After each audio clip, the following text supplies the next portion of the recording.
Pandemi COVID-19 membuat permintaan minyak menurun drastis. Bahkan untuk pertama kalinya dalam sejarah, harga minyak di Amerika Serikat berubah menjadi negatif. Wah, kok bisa ya? Untuk penjelasan mengenai ini, kamu bisa cek di salah satu video YouTube Jiwa Learning di sini ya.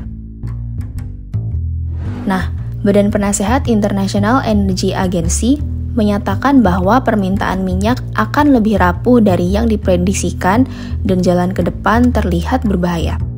Tentunya memengaruhi banyak aspek, terutama negara yang mengandalkan minyak sebagai penopang perekonomiannya, terutama Gulf countries. Gulf countries merupakan negara-negara yang terletak di border Persian Gulf. Negara-negara ini merupakan juragan minyak seperti Arab Saudi, Uni Emirat Arab, Qatar, Kuwait, Oman, dan Bahrain. Mereka lalu membentuk suatu organisasi bernama GCC atau Gulf Cooperation Council. Tentu sebagai juragan minyak, organisasi ini merupakan salah satu blok perdagangan paling berpengaruh di dunia. Arab Center for Research and Policy Studies menyatakan, harga minyak telah turun seiring waktu hingga 70% dari harga puncaknya sejak tahun 2014. OPEC, Organization of the Petroleum Exporting Countries, memperkirakan dari tahun 2020 total permintaan minyak akan dipangkas hampir 10%. Namun, permintaan minyak mungkin menurun lebih cepat dari yang diperkirakan karena adanya tren sumber daya terbarukan di seluruh dunia dan juga kemajuan teknologi. Lalu, bagaimana nasib Gulf countries yang sumber kekayaannya adalah minyak saat dunia berusaha menjauh dari bahan bakar fosil? Yuk kita cari tahu jawabannya di video ini. Dari sejarah sebelum ditemukannya minyak, Gulf countries adalah beberapa negara termiskin di dunia. Kecuali minyak dan gas, tidak ada sumber daya alam lain yang ditemukan. Curah hujan yang minimal mendukung pertanian yang sangat terbatas. Jadi, negara-negara ini memang sangat bergantung terhadap minyak. Tanpa minyak, Gulf countries mungkin akan memiliki ekonomi yang mirip dengan negara Yaman atau lebih buruk.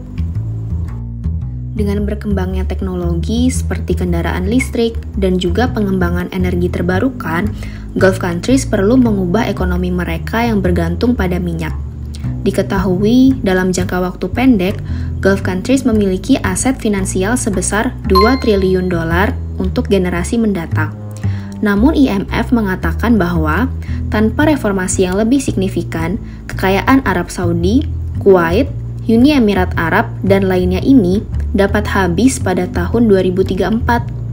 Sehingga dapat disimpulkan, Gulf countries memiliki waktu yang terbatas untuk menyeimbangkan kembali ekonomi mereka.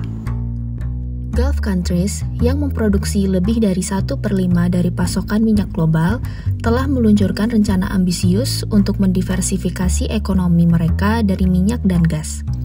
Terlepas dari itu, tercermin dalam visi nasional dan rencana pembangunan ekonomi mereka, ekonomi Gulf countries tetap fokus pada hidrokarbon.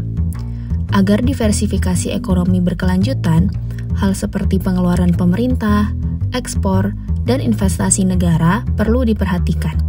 Upaya yang paling menonjol dan mungkin berhasil adalah program Saudi Arabia's Vision 2030.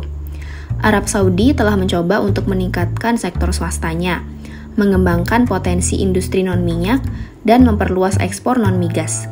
Selain itu, sektor pendidikan terus diupayakan untuk menghasilkan generasi yang dapat menghasilkan barang atau layanan yang bernilai. Dari hal ini, dalam hal mempersiapkan masa depan tanpa minyak, pemerintah GCC juga perlu membatasi layanan publik, tunjangan, sementara juga membatasi peluang perburuan sewa di sektor swasta.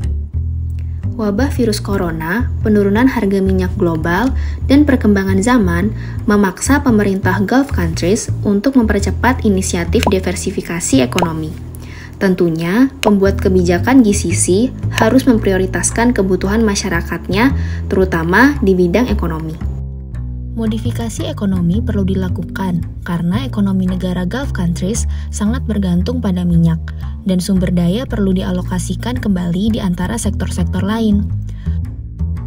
Gulf countries terus didorong untuk menjalani reformasi ekonomi dan politik karena masa depan pasca minyak dunia mungkin memiliki konsekuensi signifikan di kawasan dan politik global secara keseluruhan.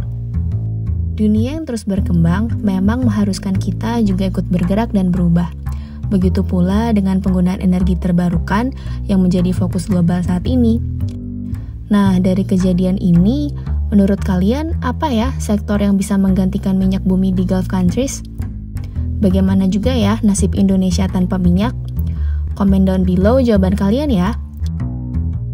Fill your mind in 5 minutes. Jangan lupa like, komen, dan subscribe. Juga share pengetahuan ini ke teman-teman jiwaku ya. Sampai jumpa di video lainnya.